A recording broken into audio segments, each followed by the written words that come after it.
안녕하세요. 안녕하세요. 네, 8주 동안 식사요법 같이 공부할 이경연이라고 합니다. 자, 식사요법, 지금 몇 번 강의 먼저 시작하셨으니까 약간의 흐름 파악을 하셨는지 모르겠어요. 그래서 우리가 지금 이번에 이제 올해 보는 시험이 43회 영양사 시험으로 들어가는 건데, 바뀌었다고 나왔지만은 사실 2017년도에 비해서 크게 바뀐 내용은 없어요. 그러니까 표시에 관련된 내용이 이제 기타법으로 들어있다가 식품위생법으로 들어온 거 말고는 전체적인 이론은 다 똑같거든요. 그래서 우리가 이제 말 그대로 이론 이렇게 얘기를 했기 때문에 이론에 관련되는 것은 물론 여러분들도 지금 강의도 들으시고 또 실강도 나오시고 이랬던 것 중에 그냥 공부를 해볼까 학원을 등록해볼까 고민 굉장히 많이 하셨을 거예요. 그랬을 때 이제 문제집만 보는 것보다는 이론이라는 베이스가 깔려있게 되면은 어떤 문제로 응용을 해도 쉽게 접근할 수가 있거든요. 그래서 제가 이제 말씀드리는 것 중에 하나가 우리 학교 여기 지금 학원 교재에도 맨 앞에 써져 있지만은 답안지가 없어요. 그래서 맨 아래 보시면 강의를 통해서만 해설과 답안 확인 가능하다라고 하게 되는데 가끔 학생들 중에서 이제 마지막에 3달 이런 이제 강의 시점 남겨놓고 나서 인강을 신청을 했었을 때는 단순히 오지 않으려고 했던 이유가 아니라 한 번 들을 거 아니라 나는 3번, 4번을 듣겠다. 이런 심정으로 또 인강을 신청하기도 하시거든요. 근데 막상 인강을 하다 보면은 그 강의 시간을 맞추지를 못해요. 그리고 이제 실강으로 오신 분들은 하루에 어찌되었건 6시간 이상을 들어야 되는데 인강으로 6시간 쉽지 않습니다. 오히려 마음이 독해야 돼요. 그래서 일주일 정도 남겨놓고서 이제 급한 거죠. 책은 깨끗하고 뒤에 답은 한 개도 모르겠고 학원에 이제 연락하고 저한테도 개인 메일이 오고 답 가르쳐달라 막 이렇게 난리가 나요. 정답 알려달라 그래서 정답 없습니다 이렇게 말하면은 뭔 이런 곳이 다 있느냐 이러면서 욕하고 이제 가끔 이러기도 하는데 이 답이라는 것은 제가 문제 풀이 때도 다시 말씀드리지만은 1번에 3번, 2번에 5번 이게 중요한 게 아니라니까요. 이게 중요한 게 아니라 1번 문항을 풀었을 때 1, 2, 3, 4, 5 이랬을 때 여기에서 답이 4번이다 라고 했으면은 이거는 왜 4번이 되는 건지 1번은 어느 부분에서 틀린 거고 나머지 것들은 어디에서 틀린 건지 이거 파악하는 것 자체가 중요한 거지 이게 4번이라는 거 체크해서 뭐 하려고요. 그러니까 이거는 그냥 시중에 나와 있는 문제집 가져다 놓고 나서 다 외우시면 되는 거거든요. 그러니까 그렇지 않고 이론 베이스, 이론에 해당이 되는 것을 확실하게 공부하시기 위해서 여러분들이 강의를 들으셨다고 생각을 하고 그거에 맞게끔 저도 열심히 강의하려고 합니다.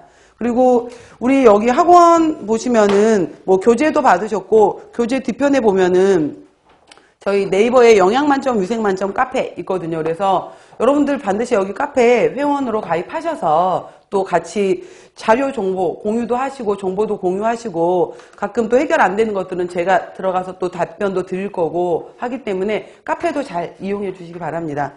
자, 오늘 이제 우리가 식사요법부터 들어가기 시작하는데요. 식사요법 같은 경우에는 1교시에서 두 번째 시험 문제로 들어가게 되면서 60문항짜리예요. 그래서 우리가 영양학, 생화학에 해당이 되는 것이 60문제. 그 다음에 두 번째 식품학 조리원리 부분이 40문제. 급식, 위생, 법규 이쪽에 해당이 되는 것이 60문제. 이렇게 해서 총 120문제잖아요. 그래서 220이죠. 220문항이 나오게 되는 거고 220문항 중에서 전체에서 60%에 해당이 되는 것을 이걸 문항을 맞으시면 합격을 하시게 되는 건데 과락이 있잖아요. 전체 과락이 있기 때문에 과목당 반드시 내가 여기 건 다 맞았는데 60문항에 해당이 되는 건 다 맞았는데 1교시에 해당이 되는 데서 내가 30%밖에 못 맞았다. 과락이에요. 나머지 거 다 맞아도. 그래서 한 과목 그러니까 전체 그냥 4과목으로 보게 되는 건데 1교시 중에 1개, 2개, 2교시 중에 1, 2개 이 전체 4개에 대해서는 40%에 해당이 되는 과락이 있거든요. 그렇기 때문에 어느 한 과목 무시할 수가 없어요. 어느 한 과목 무시할 수 없고 다 중요한 과목이고 사실은 이제 여러분들이 이번 아직 정확한 날짜는 나오진 않았지만 12월에 시험을 보실 거잖아요. 그래서 12월에 올해 2019년 12월에 시험 보시고 3주 정도 4주 정도 뒤에 합격 문자가 나와요. 합격 문자 반드시 받으실 거고 그 다음에 2월 3월에 취업하실 거고 이럴 거거든요. 그래서 그거 목표로 하셔서 공부를 하시는데 물론 우리 같은 경우에는 이제 이건 절대평가잖아요. 우리는 몇 점 이상, 60% 이상이라는 절대평가가 있는 거고 작년 같은 경우에 응시료가 9만 원이더라고요. 9만 원인 거고, 이제, 여기 9만 원 해당이 되고, 올해부터인가? 기초수급자 이런 분들은 혜택이 있던 것 같아요. 무료 혜택이 있던 것 같은데, 아무튼 그 공지 내용이 있더라고요. 그래서, 있긴 하지만은, 아무튼 우리가 이제 합격이라고 얘기를 했었을 때는, 몇 명까지만 뽑아. 이게 아니라 우리는 절대평가잖아요. 이 점수 이상만 올라가면 된다고요. 그래서 제가 이제 가끔 농담 반으로 하는 내용 중에 하나가, 수석 합격자 나온대요, 한 명. 당신이 수석 합격이다, 이렇게 나오긴 한데요. 근데 그분 말고는 나머지 사람이 모르잖아. 그냥 합격하면 다 수석 합격을 하세요, 그냥. 나 수석 합격했나봐. 이러면서 스스로. 그래서, 아니, 합격해서 예를 들어서 100점 만점에 60점 이상이다, 그럼 61점으로 합격하고, 더 재주가 높은 거 아니야? 그죠? 80점, 90점대 합격보다. 그래서 합격만 하면 되는 거거든요. 그래서 합격, 이걸 목표로 하는 건데, 저는 이제 첫 번째 시간이니까 말씀을 드리는 거지만은 우리가 어찌되었건 수험을 위한 공부라는 것을 하는 거잖아요. 저는 공부를 할 때 즐거웠으면 좋겠어요. 이게 정말 재미없는데 내가 어쩌다가 이걸 또 들으러 왔을까? 이걸 왜 듣고 있지? 이게 아니라 우리가 지금 이 시간이 생각해보면은 이렇게 공부할 수 있는 돈, 경제적인 거, 시간적인 거, 마음적인 절박함, 이런 것들이 주어져 있다라는 것 자체가 저는 감사하다고 생각을 하거든요. 그리고 우리가 배우는 것들 중에서 영양학, 그 다음에 여기에서 생화, 물론 많이 힘들죠. 어렵게 대사도 많이 나오고. 그 다음에 영양교육, 식사요법, 생리학, 다 어려운 과목이란 말이에요. 근데 저는 그 책을 볼 때, 무엇인가를 볼 때 더 알아가는 게 되게 재밌더라고요. 재미있고, 그리고 이런 거기 때문에 우리가 나중에 영양사 면허증 여러분들 받으시고 난 다음에 관련 분야에서 공부하실 때 이거 교재, 그때 우리 이거 얘기했었지 이러면서 단순히 시험으로 끝나는 것이 아니라 물론 시험만 끝나도 상관없지만은 합격이 목표긴 하지만은 언제 이 공부 이렇게 열심히 해보겠어요. 그러니까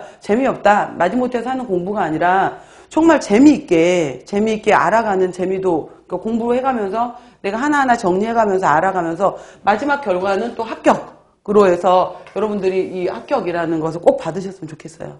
그리고 오늘 들어갈 이제 식사요법 같은 경우에는 1교시 때 이제 두 번째 문제로 해서 영양교육하고 그 다음에 식사요법하고 그 다음에 생리학하고 이렇게 세 개가 들어가 있는 과목이에요. 그래서 60문항이 나오게 되는 건데 가끔 이제 질문하시는 분들 중에서 영양교육, 식사요법, 생리학에서 각각 40%를 맞아야 돼요, 이렇게 물어보는 경우가 있어요. 아니에요. 어차피 이거 하나가 통이거든요. 통으로 들어가기 때문에 이 전체인 거고, 사실은 식사요법과 생리학 같은 경우에도 이렇게 문제가 그러니까 나눠지기 전에는 300문항짜리였었을 때는 과목 자체가 3개가 다 분리가 됐던 거였었거든요. 근데 그래서 애매해요. 사실은 지금은 애매하긴 한데, 그래도 식사요법 같은 경우에는 여기에서 나오는 파트가 대략 36문제에서 37문제예요. 가장 높죠, 비중이. 가장 높고, 과거에는 이제 과락이 나온다거나 이랬을 때 학생들이 많이 어려워했던 과목 중에가 어느 해는 영양학이 너무 어려웠어, 과락으로. 어느 해는 예를 들어서 식품학이 너무 어려웠어.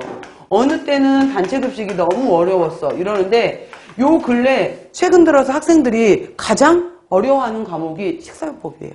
그러니까 이거 너무 어렵다, 무슨 말인지 제대로 모르겠다, 이렇게 들어가는 과목이 식사요법이거든요. 그래서 저도 이제 우리 시험에 맞게끔, 시험 문항에 맞게끔 최대한 그 문제에 응용해서 여러분들한테 이런 문항들 나온다라고 하는데, 여러분들 시험 문제는 저도 출제를 해보게 되지만은, 출제를 하게 되면은 상, 중, 하라는 난이도를 반드시 맞춰요. 그 해만 무조건 어려운 문제가 많이 나오고, 야, 우리 땐 너무 어려웠대, 이렇진 않거든. 항상 이러기 때문에 중간 정도에 해당이 되는 난이도가 대략 60% 정도가 들어간다면은 진짜 쉬운 문제 20% 들어가요. 그러니까 공부하게 되면은 중간 난이도 60%, 정말 어려운 문제 20%, 80% 맞아주셔야 되는 거예요. 맞아주셔야 되는 거고, 나머지 15, 20% 정도의, 예를 들어서 세네 문제 정도의 진짜 어려운, 변별력을 위한 진짜 어려운 문제가 있었어. 이것까지 맞으면 더 좋겠죠. 당연히 이것도 맞아야 되겠지만은, 중화 문제를, 이거를 실수로 틀렸네, 어쨌네, 이런 말이 나오면 안 되는 거예요. 그래서, 이론이라는 것은 안 바뀌어요, 여러분들. 물론 과학, 사이언스라는 것은 계속 또 이론에 따라서 바뀔 수는 있는 거지만은 그거 아니거든요, 우리 문제에서는. 그렇기 때문에 그리고 이걸 외우실 때는, 공부를 하실 때는 이거 도대체 왜 이런 거야? 물론 제가 이제 이건 좀 잘못된 말이긴 하지만은 why, 왜 중요하긴 해요. 근데 이거는 새로운 학설을 만들어내거나 새로운 이론을 만들어낼 때 필요한 것이고, 그냥 이거 시험에 많이 나왔어요, 여러분들. 이거 우리 시험 문제 경향입니다. 라고 말할 때는 일단은, 그래서 이제 제가 다른 과목들도 마찬가지지만은 초시생, 재수생, 삼수생 막 쭉 나오잖아요. 오히려 초시생들이 합격률이 더 높다라고 제가 얘기를 해요. 왜냐면은 뭘 몰라. 외우란 거 다 외워. 근데 이제 재수, 삼수하게 되면 이걸 왜 외워야 돼? 이런 거 안 중요한 것 같던데 본인이 그럼 이제 이론 정립을 하셔야지. 그렇기 때문에 일단은 우리는 합격이라는 이런 게 있기 때문에 왜라는 걸 좀 배제하시고 그냥 받아들이면서 외우시는 게 훨씬 나아요. 처음 합격하려면은. 그래서